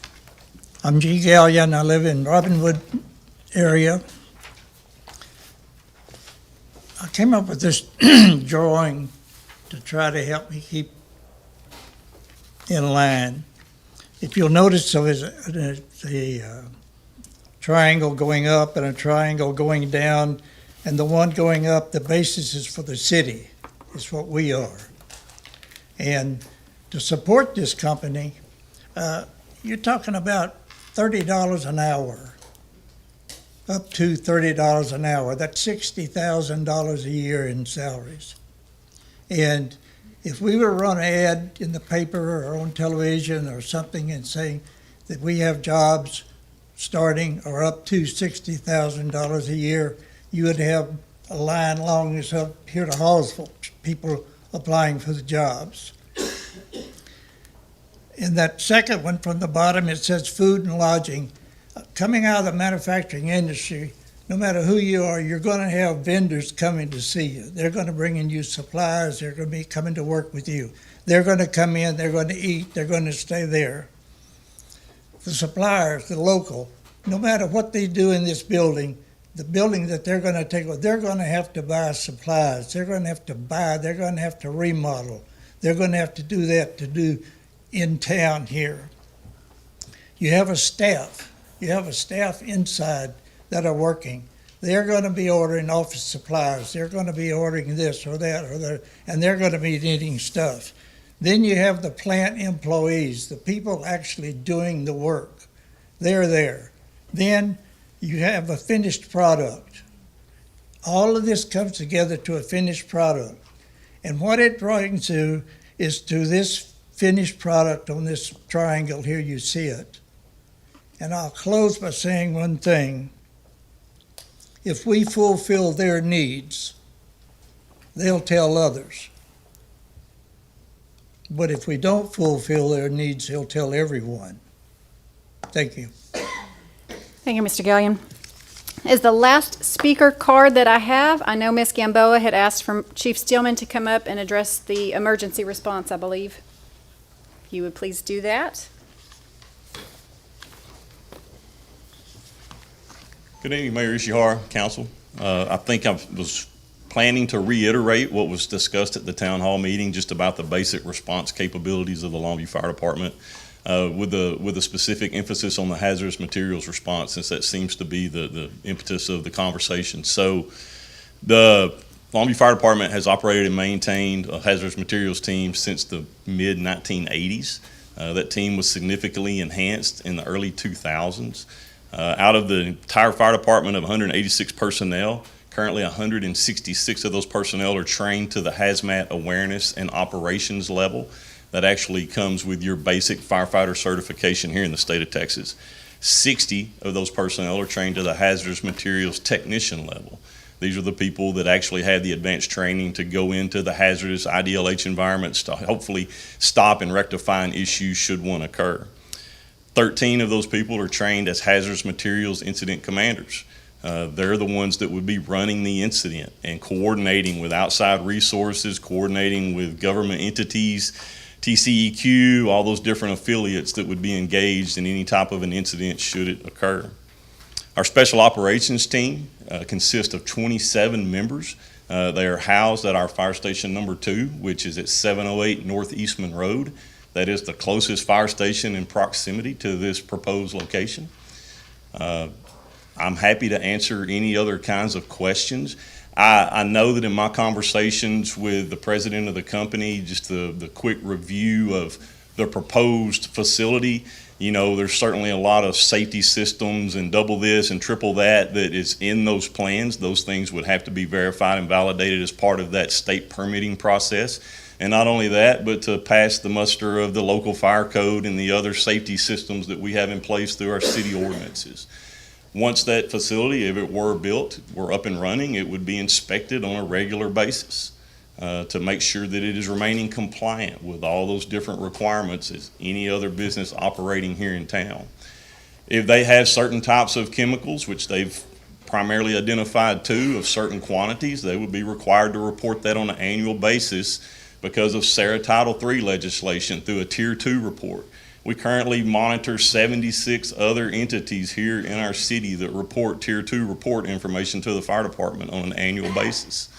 This lets us know what types of products, what amounts of products, how they're stored, where they're stored, all those different types of pieces of information that are important to us from an emergency response perspective. I'm happy to try to answer any further questions you may have. I'll just end by saying that as far as the hazardous materials team, I didn't emphasize this, but for our region, we operate the largest functioning hazardous materials team between Dallas and Shreveport to the state line north, and you probably have to go down to the Houston area to find the next biggest one. So Thank you, happy Chief. to answer any questions. Thank you. Any questions for Chief Steelman? Yes, so you said that they will report to you annually when they change chemicals? If they have certain amounts of certain types of potentially dangerous chemicals, they're required by law, by federal law, to report that as part of the Community Right to Know Act, which is part of SARA Title III legislation that was enacted back in the 1980s. But what I'm saying is, how often would they have to report that? So they could wait? Annually. So they don't, so not in the midst of them changing, say they change it 3 months down the line after we permit this, and they said, okay, we're only gonna use these 3 chemicals. So it would, no, and I didn't mean to cut you off. It would be our goal, if they were up and running, to build a relationship with them, as we try to do with any other, what we would consider a target hazard occupancy here in town. We would go out and pre-fire plan that. Our personnel would go out and train. We would develop those response plans well ahead of the disaster, be familiar with their safety systems, be familiar with the water supply in the event of a fire, all those other things that are on a checklist to make sure that we're prepared to respond to that in the most effective manner. Although they report annually, if something heinous were to happen, would they have to report that in real time, I'm assuming? I would expect if the occupancy is up and running and doing business, that yes, that would be a face-to-face exchange of information. Now there's a little bit of good faith going on there, but again, as part of our building that relationship and becoming familiar with that facility and the people that are operating there. Thank you. Thank you, Chief. Any other questions for Chief Steelman? Thank you, Mayor. Thank you so much. I will open our discussion. If anybody has discussion, further questions, or comments they would like to make. Please indicate, Mr. Newstead. Yeah, so I want to address the concerns about the proposed biomining, and more importantly, express my empathy for the fears and uncertainties that many of you are experiencing. Your feelings are valid and true, and so I appreciate everybody being here and all the communication that I received addressing that. And so I do want to say thank you for that. My primary goal today is to acknowledge your concerns and share my commitment to address them. So I apologize. I've been working on this a lot, and so I've heard a lot of different concerns and issues, and for the sake of time, I'm really going to go try to go rapid fire as much as I can through each of these, and hopefully at the end that we'll know what decision we want to make. So again, I want to say, your worries are my worries. You may not know me, but I do assure you that I've been fighting for Longview Heights since I've been on council. Just in the short time that I've been here, I've approved the realignment with the rest of council here to get the Page Road in Delia moved, which we know is a big issue there. We've also, with me fighting, pushed to get the speed limit reduced near Hallsville West Elementary in addition to that. In addition to that, due to the concerns of the speed and safety there, I also had requested the police presence to be there when school started up, and that was a major help thanks to Chief Boone and the police department. I've had the restriping done at the Page Road and Delia realignment done. There was mention about a stop sign there. There was a yield sign that was there, and that did not comply with travel authority, and actually was worse than what was there. To make a mitigating factor, I did have that requested to be restriped, so that way people know not to block it. Unfortunately, not everybody addresses it, but that's the best that we can do while we're waiting for the realignment process. In addition to that, I've also responded to several neighborhood issues in that area and alleviated those concerns as well. So I understand the proposed biomining project is a new concept for most of us, myself included, and fear of the unknown is natural. Many of you expressed concerns about the use of chemicals, proximity to schools and neighborhoods, and the overall safety of the project. Me personally, and I'm sure the rest of the council here would agree, I would like nothing more for this proposed project to be in a different location, but we must review the proposed location. With the same diligence I've been serving you, I've done the same with this matter. I've listened to everyone that has contacted me. I've had discussions with those who wanted information, talked to all parties involved, city manager, LEEDCO, public service, public works. I'm sure are all tired from hearing from me, so I apologize on that. Also, I organized a public meeting, which brought in the CEO and co-founder to speak to address the concerns. In addition to that, I've also consulted with many not affiliated with the project. For instance, Jim Minton, who spoke as well, so thank you for all your help, who's given me great questions to go back to find answers, including an environmental specialist with over 2 decades of experience, and also an expert with background in biochemistry and handling of hazardous materials. And so I do want to say thank you to those people that have provided me countless free advisory hours, so thank you for that. I understand your concerns with the use of the chemicals. I'd never thought I'd be studying scientific journals, let alone reading about hazardous material advances, biohydrometallurgy, and bioleaching. It's possible this is the most vetted project in the zoning phase in Longview's history, and it's because of you voicing your concerns, so thank you. Now, council are not regulators, but facilitators. We are to listen fairly and thoughtfully, do comprehensive research, weigh everything, distinguish between a vocal minority and a silent majority, find the entire community's long-term public interest, act within the framework of our laws, policies, and guidelines, and know we will not be able to satisfy everyone. I understand the distrust of government, but what you're asking for is more government. Authoritarian governments dictate what businesses can open and how they operate. We have a set of codes that guide our decisions, and we should use that instead of overreaching. Now, regards to the application and use of the company. So the hot topic was chemicals. So the company has developed technology and uses biochemistry that is safe for urban areas. There is no petroleum products. They're non-flammable. The primary chemicals include hydrogen peroxide and low-grade sulfuric acid, which are common chemicals that are safely in countless commercial processes worldwide. The patent they list, I actually had a patent litigation attorney review it and give me an idea of what was mentioned regarding the broad use. What they are doing is listing different ways to accomplish what they're trying to do. It's written in a way that the components can be changed and substituted with equivalents, and in there is using and or to specify that. So they are just explaining their process with the different substitutes, which is what Heather was trying to convey. The entire chemical process is done in tanks with secondary containment. They are also housed in a fully enclosed building, not open pits. So drawing comparisons to open pits, plants, or refineries are not apt comparisons. The feed store nearby, the fertilizer, doesn't contain ammonium nitrate, which would have a combustible reaction. Concerns are actually more occupational exposure than to the surrounding area. The base zoning is not changing with this permit. The permit the base zoning already authorized the storage and use of chemicals. The current zoning already allows that. The prior uses of the building included uses of chemicals. Chemical distributor or gas station can operate there without council approval. This doesn't pose any more risk than any other uses already allowed in heavy commercial. Regards to wastewater, so this mix between drinking water and wastewater are different. It has to go through the wastewater system. The company has an internal wastewater treatment plant, so the discharge meets local requirements. The city's wastewater permit process requires, this is the city's, they require businesses to contract a third-party lab to sample monthly and submit results. The city also performs unannounced site visits once a quarter. In addition, the city can perform annual samples.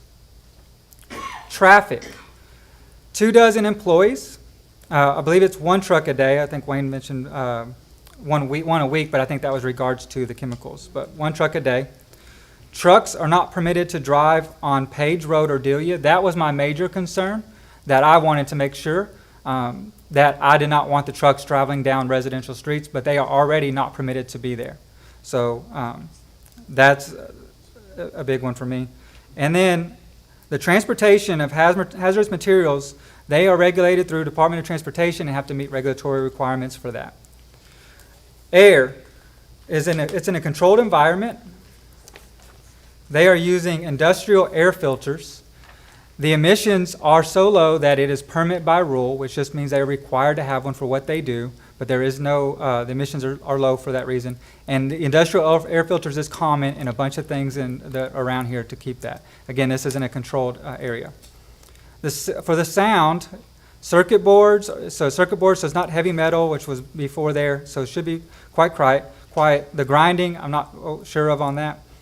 Prior company did have heavy metal there that was very loud when it dropped. Natural barrier is already there to the 2 sides of that as well to help mitigate the sound risk. Site, and that's already part of zoning, by the way. That's already in the zoning rules. Site, it's indoors with minimal outdoor storage. There is already fencing, part of zoning requirement as well. Smell, again, it's a controlled environment. Insurance for us to make sure if there was something to happen, they must maintain financial insurance as a letter of credit or bond to restore to its original condition. So there is a financial insurance on that. And then also, as we have the best Longview Fire Department, the regional hazmat team, and to this level of what they're doing is just standard hazmat training. And then as far as location, I hear that a lot, but not in my backyard. This was already there. This area has been zoned heavy commercial since 1993. The building has been there since 1975, again, with chemical storage and use. It's on a 15-acre tract of land, the size of some subdivisions. The principal arterial roadway is maintained by TxDOT, and it's already facilitating the transportation of hazardous materials. Surrounding businesses and all along East Loop is heavy commercial. So we cannot do anything different there. It's already heavy commercial all along the loop.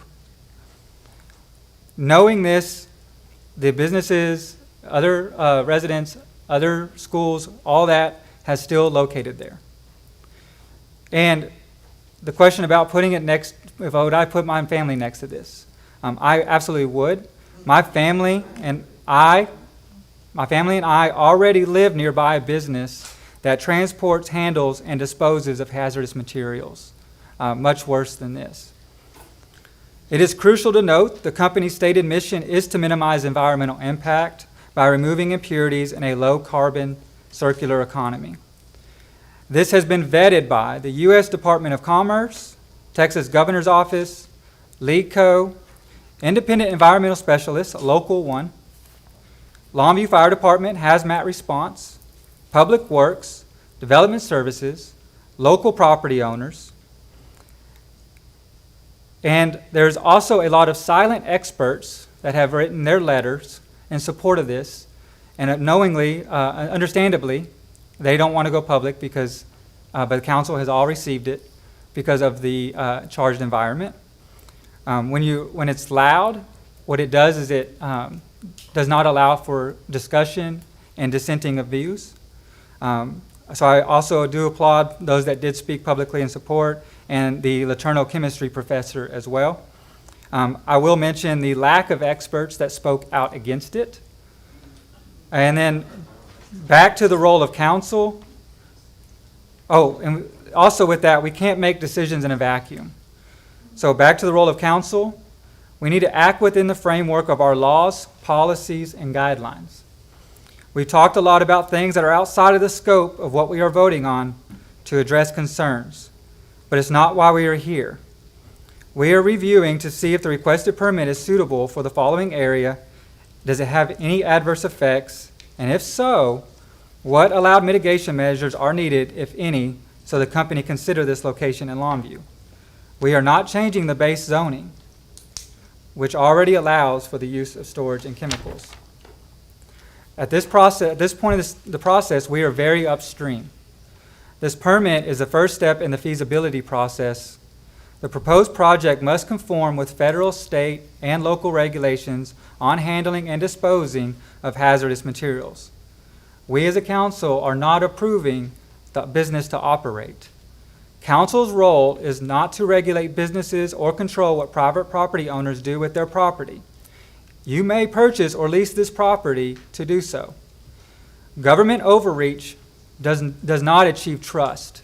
It destroys it. A specific use permit, will you put this slide up for me, Meg? So this, not the specific conditions, that one. So this is referring back to what is on the agenda, to refer to on what we are doing today. A specific use permit is required for recycling processing facility within heavy commercial zoning district to ensure certain uses may locate in an area where they will be compatible with existing or planned land uses, with consideration given to setting, physical features, compatibility with surrounding land uses, traffic, and aesthetics. This type of development is appropriate along both roadways as long as access management is followed. Staff finds the proposed zoning change is consistent with surrounding uses, and also through planning and zoning. So the question is, does council agree with this? Now, we can request specific conditions. Can we go to the next slide? So as a council, we may impose specific conditions regarding location, design, operation, and screening to assure safety to prevent a nuisance and to control the noxious effects of excessive sound, light, odor, dust, or similar conditions. Now, in regards to these, we already mentioned there's already zoning in place for screening, and this is in a controlled environment to prevent the other nuisances and the noxious effects of sound, light, and odor. The city may require traffic impact analysis, if applicable, determined by city engineer. So if there's a need for traffic, then that'll be done. The following standards shall be considered during the review of specific use permit and shall be considered as conditions to the extent applicable. That's a conceptual site plan, landscaping plans, masonry building materials, screening of adjacent lots, screening of refuse enclosure facilities by use of aesthetic, material, lighting, revocation, and review of police reports. And again, this building is already existing, and they're not constructing a new one. So, as a council, we should cast our vote with the stated purpose. It's not our role to regulate, and those concerns need to be lobbied to those regulating agencies. However, I do recognize that the immediate impacts may not align with everyone's expectations or needs. Leadership often involves making tough decisions, and these decisions are rarely black and white. They involve balancing various interests and considering both immediate and future consequences. I want to reiterate my commitment to this community. I am here to serve, to listen, and to act in your best interest. We may not always agree on every decision, but I pledge to always consider your voices and work towards solutions that benefit us all. And I move to approve. Second. I have a motion and a... Close the. Oh, I'm sorry. Oh, I'm sorry. Thank you, Mr. Oh, we're Ray. still in the public hearing? Yep, I will close our public hearing, and I have a motion to approve and a second. I will call for the vote. Angie has asked, because it requires a supermajority, that we indicate our vote by raising hands. All those voting in favor, please indicate at this time. Aye. Those opposed? That's 6 and 1 abstention. That passes. Yes, 6 votes. Would be for. Oh, I'm sorry, that's 7. That's a unanimous vote in favor. That motion passes, and that public hearing is concluded, and we will move on to the next public hearing. I will give you a minute if anyone would like to exit the chambers at this time.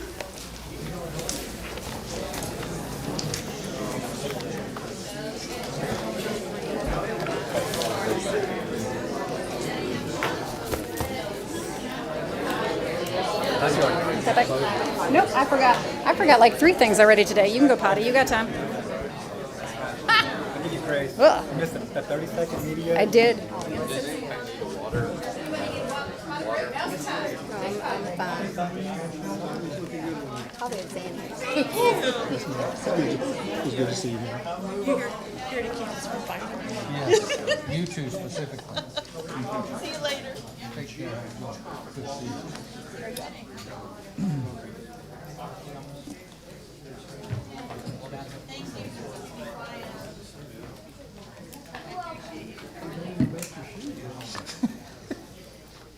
Doesn't really match her either.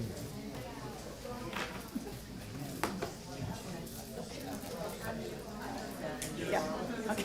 I'll give him a minute. Take a potty break.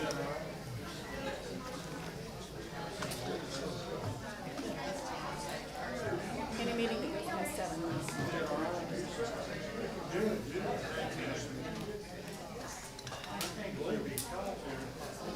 You know my neighbor James Seal, and called here 40 years. Well, he can get over.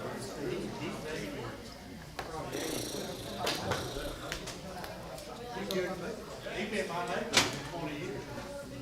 What you been up to?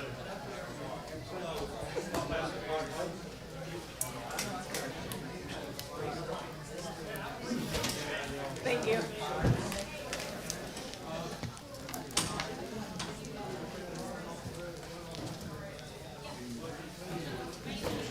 No, we have other items. Yeah.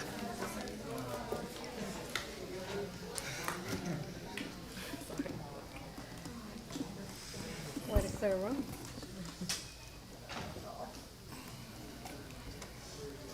We'll give Mr. Conley one more second. Oh, no, we had to start without it. We gotta go ahead and start without it. if we can. Do we really? Yeah. Did he say to do? Okay, all right. Okay, thank you. We'll move on to agenda item B. A public hearing will be held to consider application Z24-06 filed by the zoning districts to single-family zoning district for Lot A and B, Block 899B, and Lot C, Block 899A, Forest Park Addition. I will turn it over to Ms. Choi. Thank you. I'm sorry, it's the clicker's not working. The city of Longview is requesting a rezone for property located on the south side of Pegues Place along 9th Street. The property currently is zoned Neighborhood Services and Office Zoning District. Previously, the zoning ordinance permitted single-family homes in those zoning districts. However, currently they do not. Therefore, these properties are considered non-conforming. In order to correct this issue, the city of Longview is requesting to rezone these properties to bring them into compliance with current the current UDC. Staff finds that the proposed zoning change is consistent with our future and land use map and surrounding uses. Planning and Zoning Commission, along with staff, recommends approval. I'd be happy to answer any questions at this time. Any questions for Ms. Choi? Okay, I'll go ahead and open the public hearing. I do not have any speaker cards for this item. We'll go ahead and close the public hearing. Is there a motion? Move to approve. Second. I have a motion and a second. All in favor, please indicate so at this time. Aye. Any opposed? Motion passes. Action item C, a public hearing will be held to consider application Z24-07. Is that all I have to read, Robert? Do I have to read the whole thing? That's it? Okay, I'm going to stop sooner. All right, okay.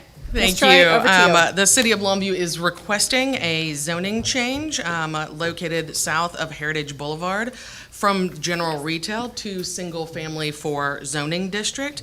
This is similar to the previous case that we just discussed. The previous zoning ordinance did allow single-family in general retail zoning district, however, the current code does not. Therefore, these properties are considered non-conforming, so the City of Longview noticed this, and we did decide to bring these properties into compliance and rezone these properties to single-family for. Planning and Zoning Commission, along with staff, recommends approval of this request. I'd be happy to answer your questions at this time. Any questions for Ms. Choi? The public hearing is open at this time. I have no speaker cards for this item. I will go ahead and close the public hearing. Is there a motion? So moved. Second. I have a motion and a second. All in favor, please indicate so at this time. Aye. Any opposed? Motion carries. Action item D, a public hearing will be held to consider application Z24-08. Ms. Choi. Thank you. The applicant is requesting to rezone property located at 3709 South Eastman Road. Part of the property is actually zoned agricultural.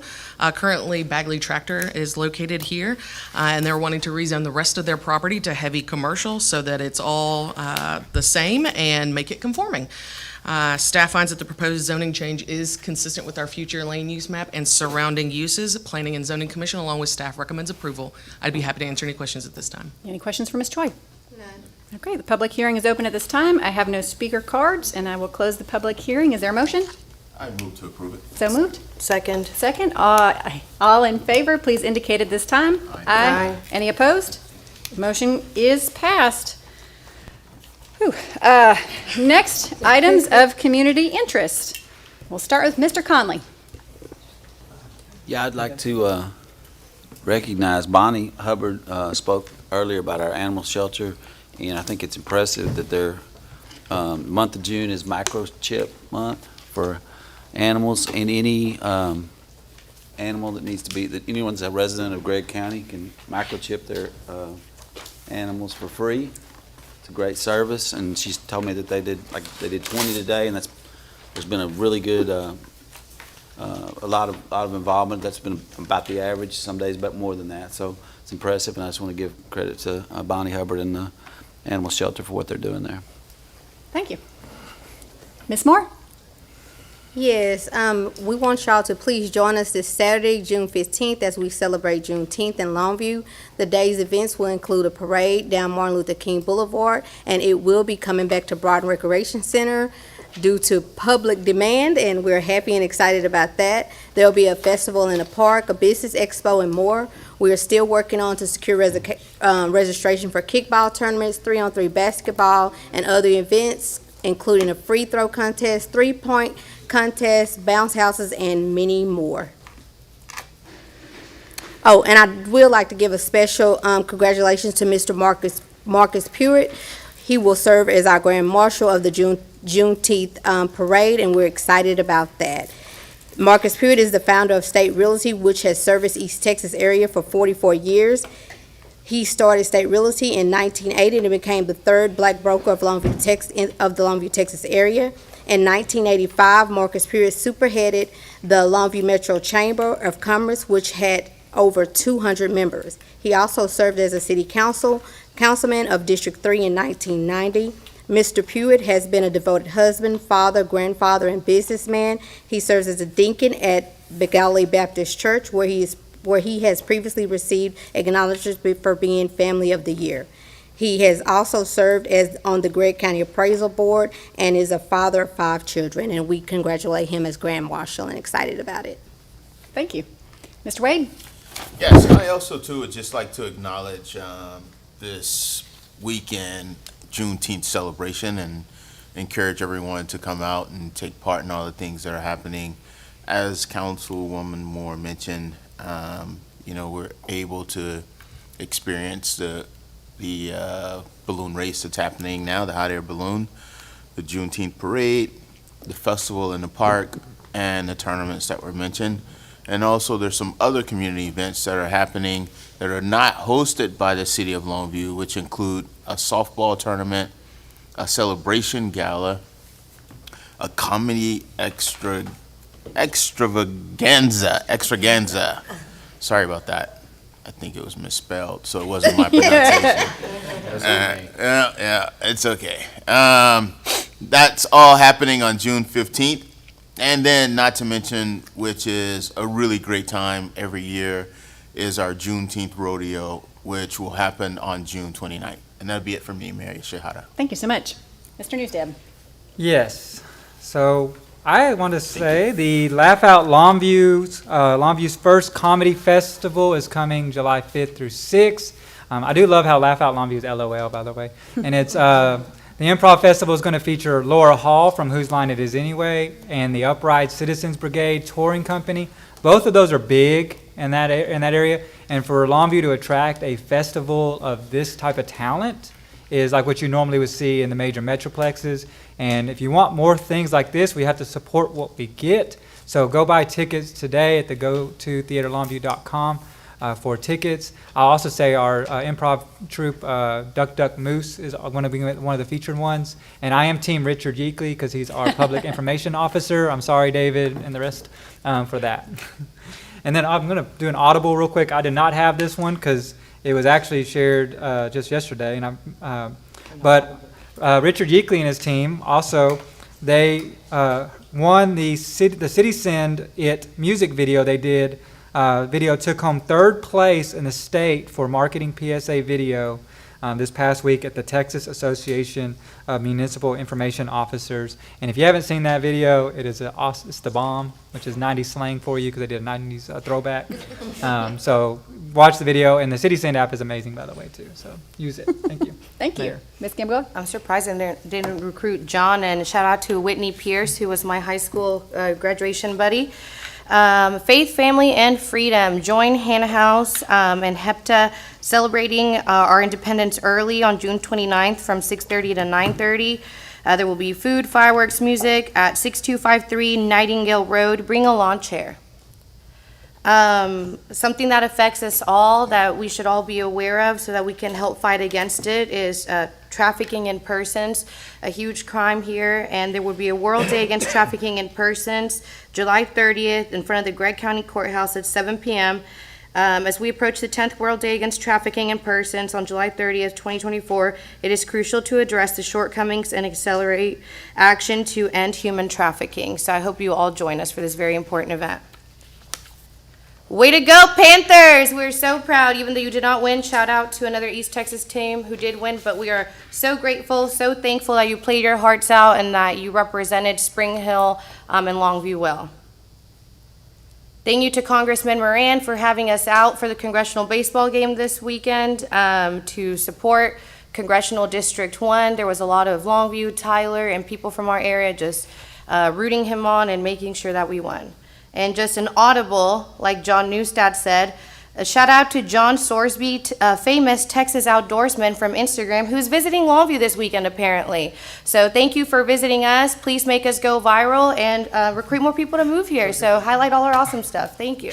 Thank you. Mr. Pirtle? Nothing for me. Thank you. Mr. McPhee? Yes, I do have one item.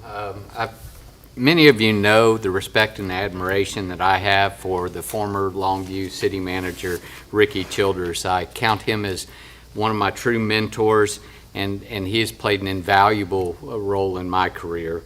On April 19th, the Texas City Managers Association Board unanimously approved him for a distinguished membership for Mr. Childers, for his contribution to the city management profession and his continued mentorship and advocacy for those in the profession and around the state. And the significance of this and why I wanted to draw attention to this not only is because of how much respect I have for Mr. Childers, but in TCMA's nearly 100 years, only 8 people, including Ricky, have been selected for this honor. So he will be given that award at the TCMA annual conference on Friday, June 21st. So congratulations, Ricky. That's wonderful. Thank you. Thank you. I have a number of things tonight. First, I would like to publicly thank Mr. Newstad for his dedication and hours of investigation, response to citizens, and commitment to that agenda item that we dealt with tonight. Thank you. Thank you for being engaged and for your research. Yes.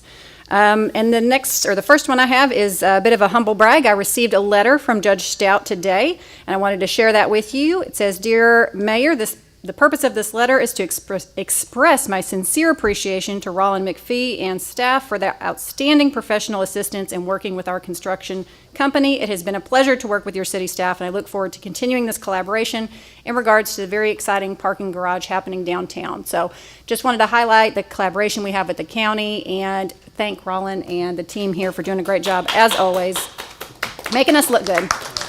And exciting, look up Longview. We've been enjoying the balloons all week. Of course, the Great Texas Balloon Race is running currently Friday through Sunday. You can attend events there. Friday and Saturday evening events include bands, tethered balloon rides, balloon glow, drone show, and more. Come on out. Those with kids, this is a fantastic activity. I will take my children tomorrow morning to the Special Shapes. They do that Friday and Saturday morning if you've never gone and done that. And the balloon glow is a great thing for kids too. You could do that Friday and Saturday night there. So please join us for the Balloon Festival Juneteenth. We've heard about some of those events. You can read more about those events at longviewtexas.gov/Juneteenth. And just a reminder that our city offices will be closed Wednesday in honor of Juneteenth. Trash will be collected on your regular schedule this week, however. And a heads up about our fireworks and freedom celebration. Please mark your calendar for July 4th and the city's fireworks and freedom celebration. Activities start at 6 p.m. at our Longview Convention Complex. Tommy Castro and the Painkillers, with an opening act of Taylor Branch and the Lone Star Ramblers, will be our musical entertainment for the evening, and you can learn more about that at longviewtexas.gov/fireworks. And finally, one update on recycling. The city put out some information earlier today. As you probably saw, Rivers Recycling, our third-party materials recovery facility that processes our recycling, caught fire last night. Due to that fire, our recycling services with the City of Longview have been suspended indefinitely. We'll update you as we continue to get more information. During this time, any contents that residents place in their curbside recycling carts will be taken to the landfill with regular trash. Trash collection, yard waste collection, bulky item pickup, and the compost site will continue to operate as normal. Council has asked the city manager to look into, during this time when we are taking what would normally go to our recycling facility to the landfill, if that is something where we can give evaluate the impact on the residents and consider how to review alternatives, including whether that's something that needs to be reflected on how we bill residents. Thank you for your patience and understanding as we consider these options moving forward. And that is the only update I have at this time. And that will conclude our meeting. Thank you guys for being here.